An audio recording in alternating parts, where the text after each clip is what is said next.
Welcome back to XRP Clarity, the channel where we cut through the noise and bring you the developments that actually matter in the world of XRP and digital finance. If you have been following this space for any length of time, you already know that the big moves rarely announce themselves loudly. They show up quietly on official documents, on regulatory filings, on participant lists that most people never think to look at. And this week, two of the biggest confirmations we have seen in years landed at the same time, from opposite sides of the world. And they connect in a way that changes how you should be thinking about where this entire market is headed. So stay with me, because by the end of this video, you are going to see a picture that very few people in this space have fully assembled yet. And if that kind of analysis gives you real value, do me a favor and hit that like button right now. It helps this channel reach more people who genuinely need to see this. Voice. What the DTCC actually is. Before we get into the confirmation itself, let me take a moment to explain something that a lot of people in crypto skip over entirely, and that is a mistake.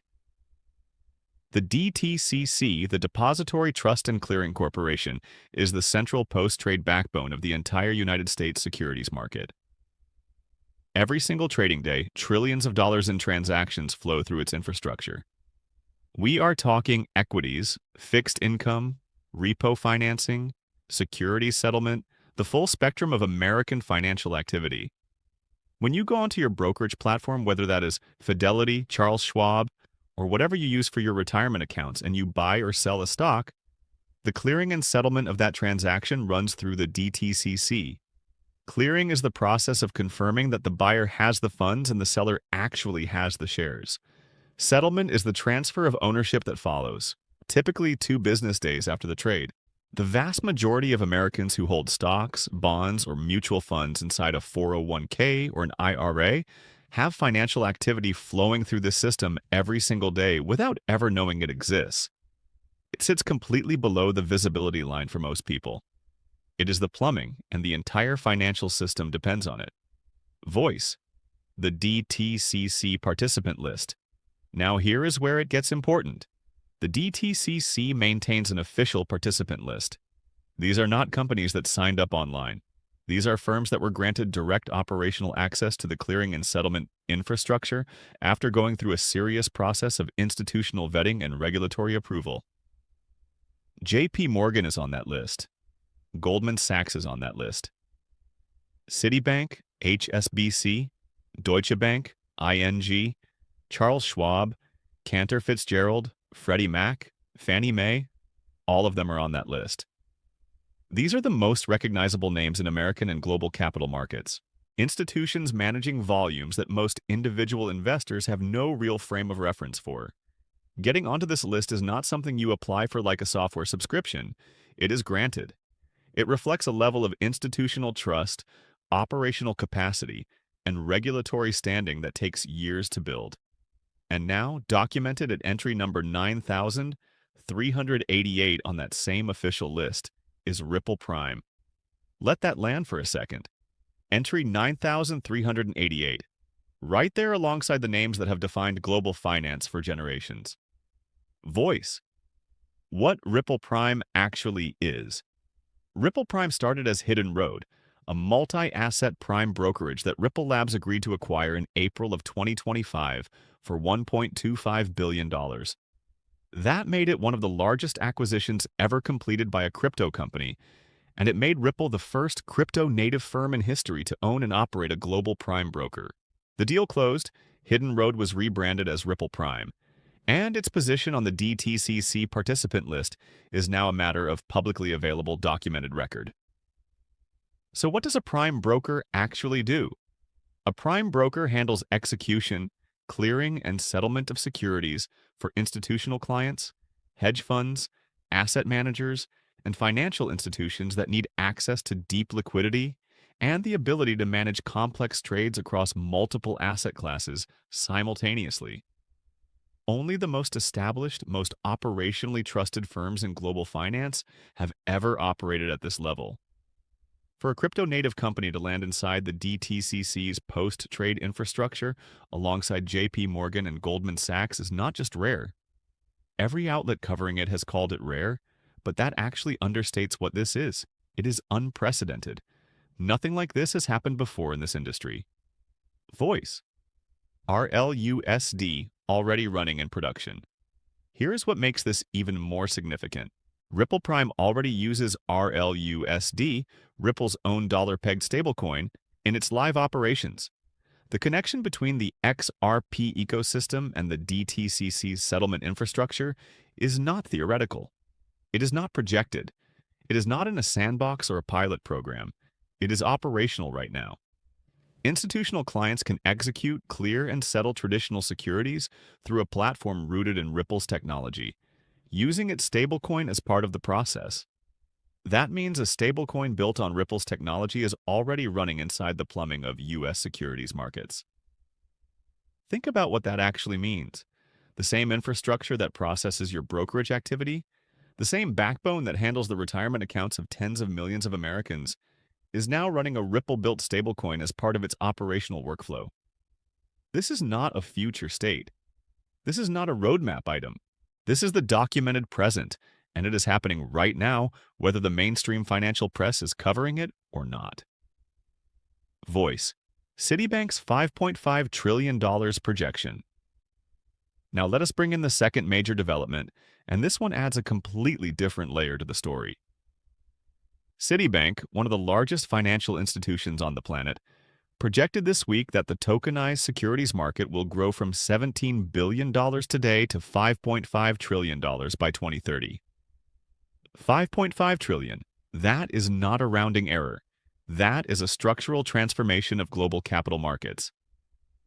Tokenized securities are traditional assets, stocks, bonds, real estate, government treasuries, converted into digital tokens on a blockchain, making them faster to settle, cheaper to move, and programmable in ways that legacy financial instruments simply are not built for. The entire financial industry is actively preparing for this migration right now. The major banks are not sitting around debating whether tokenization will happen. They are positioning themselves for when it happens because they have already decided that it will.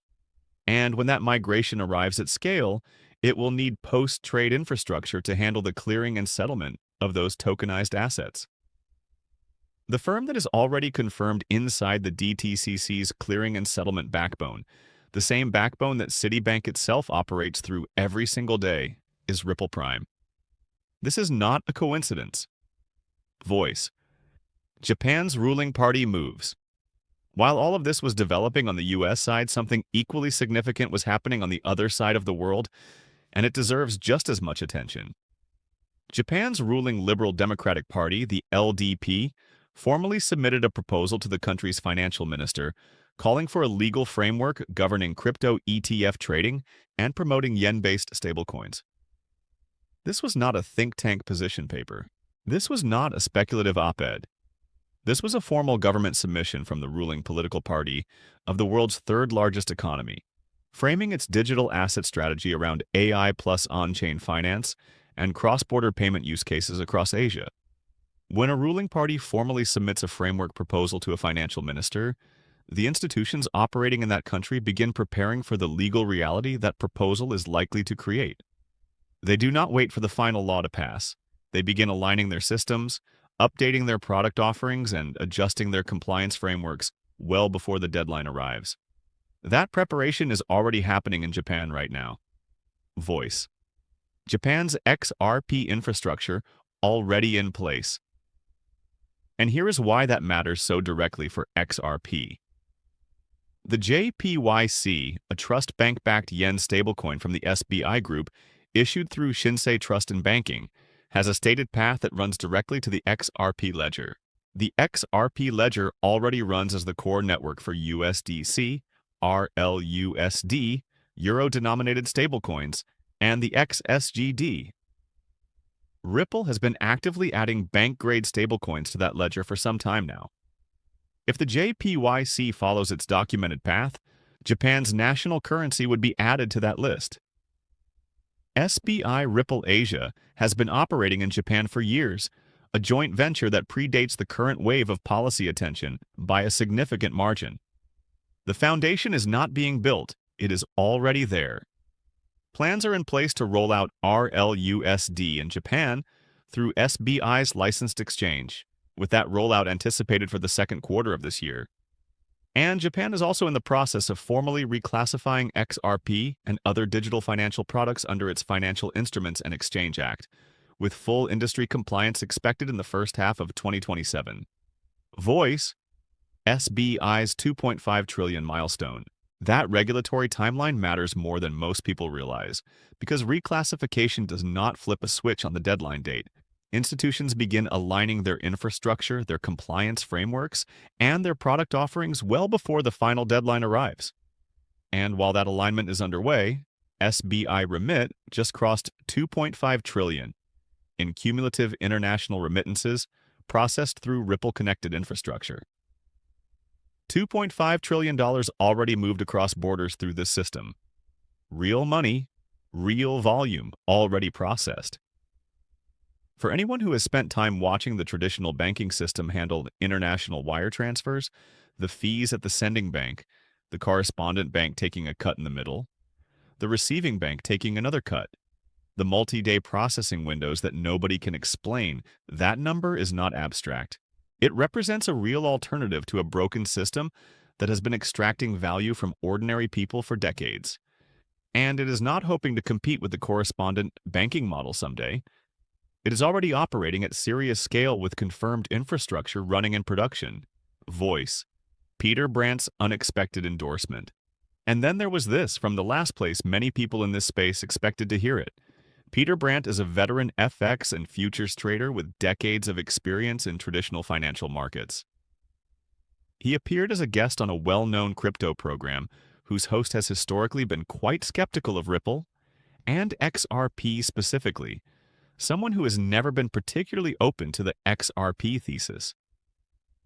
Brandt was asked what he liked in the crypto space. His answer was direct and completely unprompted. If you had to bet on a horse to become transactional, it would probably be XRP.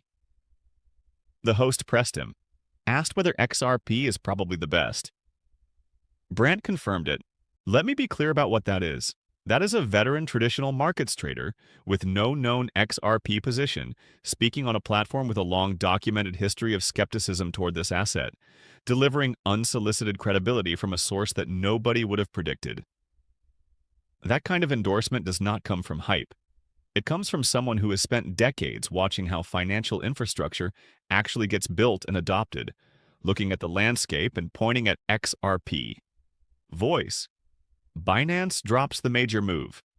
Now let us talk about Binance, because this is where the headline of today's video lives, and it is a big one. Binance, the world's largest crypto exchange by customer base, has effectively launched 9 XRP ETF products on its platform. 9 products from some of the most recognized names in asset management, including Canary Capital, Volatility Shares, Amplify, Rex, Osprey, ProShares, Teucrium, and 21 Shares. 300 million customers globally. Every single one of them now has direct access to XRP ETF products through a platform they already use. No new account required, no new onboarding process, no friction.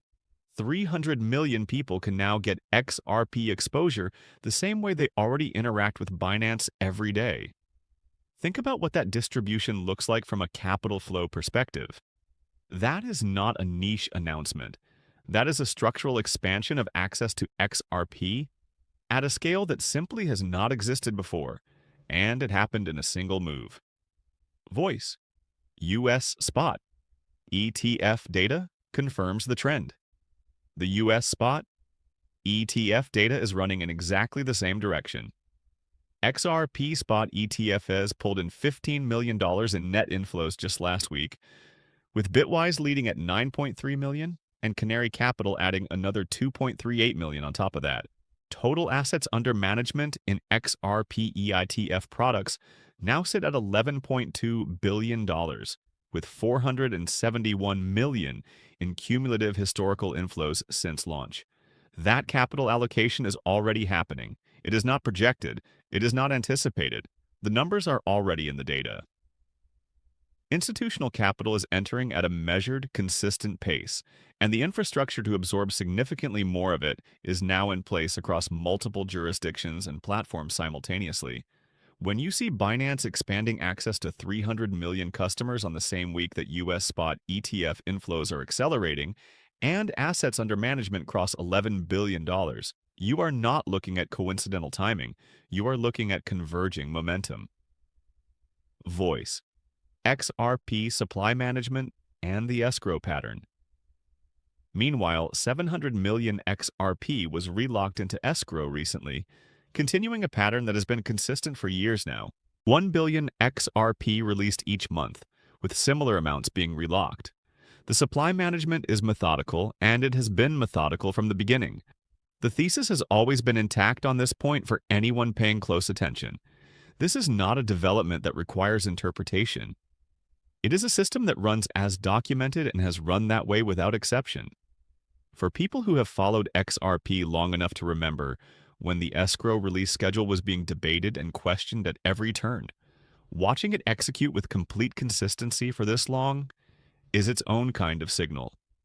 Markets that are being built for institutional adoption do not manage supply haphazardly. The discipline that has characterized Ripple's approach to supply management is consistent with every other aspect of what we are watching unfold right now across the US, Japan, and globally. Voice, the full picture coming together. When you step back and look at all of these developments together, the picture that forms is not complicated, but it is profound. Citibank is not projecting a 5.5 trillion tokenized securities market out of abstract enthusiasm for blockchain technology. They are projecting it because the institutional infrastructure required to process, clear, and settle those tokenized assets is being assembled right now, with real capital, real legal structure, and real documented access. And the entity that now operates inside the DTCC's post-trade backbone, the same infrastructure through which Citibank, JP Morgan, and Goldman Sachs move their daily volume, is Ripple Prime. The DTCC does not add participants for public relations purposes. The LDP does not submit formal proposals to the financial minister of Japan for symbolic reasons. SBI does not process 2.5 trillion in remittances by running a pilot program. These are operational decisions made by institutions that understand exactly what infrastructure they are building toward and why it matters. None of this is coincidental timing. Voice. What this means for people who have been patient. For anyone who has been patient with this thesis through years of skepticism, who sat across from people who dismissed this technology as irrelevant, who watched mainstream financial media misrepresent what was being quietly built behind the scenes for years, this week's developments are not a surprise. They are a continuation of a story whose foundations were laid a very long time ago. Every institutional relationship that was once dismissed as uncertain is now producing documented outcomes. Every regulatory process that was once dismissed as permanently stalled is now approaching its implementation deadline. The infrastructure always required institutional alignment, which always required regulatory clarity, which always took longer than the optimists wanted. And now, across multiple jurisdictions simultaneously, that clarity is arriving.